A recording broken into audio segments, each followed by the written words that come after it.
One day team में सबसे strange आपको क्या लगा? सबसे पहले जब आपने टीम देखी तो आपको देखकर क्या ताज्जुब लगा वनडे टीम में? यार लोकेश राहुल राहुल लोकेश और राहुल, संजू सैमसन, ऋषभ पंत। नहीं, मुझे सबसे ताज्जुब लगा रविंद्र जडेजा कहाँ है? वनडे टीम से रविंद्र जडेजा का ना होना, ना ये बताया गया कि ड्रॉप किए गए, ना ये बताया गया कि रेस्ट दिया गया। सीनियर खिलाड़ियों के नाम पे रोहित को बुला लिया आपने, विराट को। जडेजा का क्या हुआ है यहाँ पर, ये समझना मुश्किल लग रहा है मुझे। जडेजा भाई, मुझे लगता है कि शायद वो आ, उनको एक इंडिकेशन समझ में आ गया है कि बीसीसीआई जो अब जिस मोड में जा रही है ना, जी। वो शायद जडेजा उस फेवर में नहीं हो। कई ऑप्शन आ गए उनके सामने भी, सुंदर हो गए, अक्षर पटेल हो गए, बहुत सारे और लोग। गंभीर साहब भी हैं। जी। तो अब गंभीर अब बहुत सबको पता है कि बहुत ज़्यादा वो जो जी। यंगस्टर्स को बहुत फेवर कर रहे हैं आजकल के, वो चाह रहे हैं कि एक नई टीम बनाना। और जडेजा का भी एक एज हो गया है, तो मुझे लगता है कि शायद चयनकर्ताओं ने सोचा होगा कि चलो ठीक है, श्रीलंका मौके में कुछ नए चेहरों को, कुछ नए लोगों को मौका देते हैं, कुछ पुराने पे भरोसा दिखाते हैं, तो उसमें शायद जडेजा का नाम ना रहा हो। ये तो मैं क्लियर उस चीज़। राहुल की आपने बात की, केएल राहुल के यहाँ पर चर्चा चल रही थी अगर रोहित शर्मा नहीं खेलेंगे तो राहुल कैप्टन हो जाएंगे टीम इंडिया के, लेकिन वाइस कैप्टन यहाँ पर गिल को बना के दिखा दिया गया है कि शायद वो जो राहुल द्रविड़ वाला कल्चर था कि हर सीरीज में नए कैप्टन आ रहे थे, वो खत्म हो गया है। अब एक परमानेंट वाइस कैप्टन रहने वाला है फैंस शायद। कह रहे हैं कि भैया कि द्रविड़ गए, राहुल गए। जी, नहीं तो शायद अब कप्तानी के सपने दूर हो गए फिर, चाहे राहुल की बात करें, पंत की बात करें। देखो, ये तो कप्तानी किस्मत की बात है यार। सूर्य कुमार यादव के बारे में कौन सोचा था, आप बताओ ना।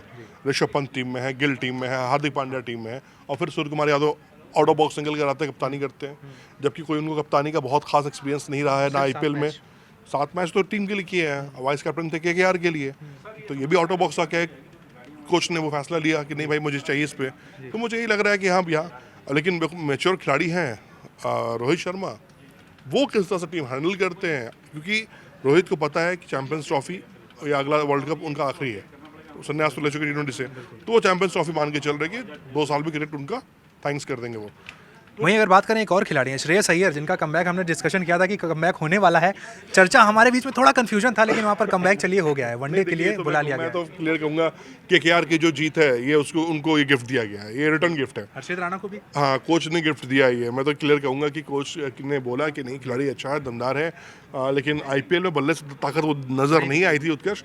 लेकिन फिर भी मैं कहूंगा कि साफ साफ मुझे इसमें कोई हेजिटेशन नहीं है कहने में कि एक रिटर्न गिफ्ट के तौर पर शायद गौतम गंभीर ने कहा कि चलो ठीक है भाई, तुमने एक बतौर कोच मेरा एक और कब होता है ऐसा रेपुटेशन कि आप सेंट्रल कॉन्ट्रैक्ट से बाहर हो और आपका कमबैक हो जाए? आउट ऑफ बॉक्स तो कह तो रहा हूँ मैं। अब ये तो मैं कहूँगा कि गौतम गंभीर ने गॉड गॉड गिफ्ट दिया उनको।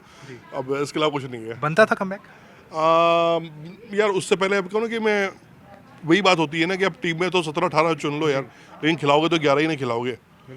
तो अब वो इस 11 में भी मुझे नहीं लगता नहीं कि श्रेयस अय्यर की जगह बन पा रही होगी। इंटरेस्टिंग है कि सूर्य कुमार यादव वनडे में नहीं है, तो उनका वनडे करियर भी हम मान के चलते हैं कि अब शायद खत्म है। हाँ, ये मान के चलिए, क्योंकि देखो अब बता 34 साल एज है आपका, आप 34 हो चुके हो, धीरे धीरे ये एज बढ़ेगी ही बढ़ेगी। और प्रूव नहीं कर पाया वनडे में खुद को। नहीं, वनडे में तो बहुत देखो, सूर्य कुमार यादव का जो बैटिंग स्टाइल है T20 के लिए परफेक्ट है। लेकिन अब जो आपको ओडीआई की जो टीम बनानी है, आपको देखो ध्यान रखना होगा कि आने वाले वर्ल्ड कप जो है ना, वो इंडिया में होने वाले हैं।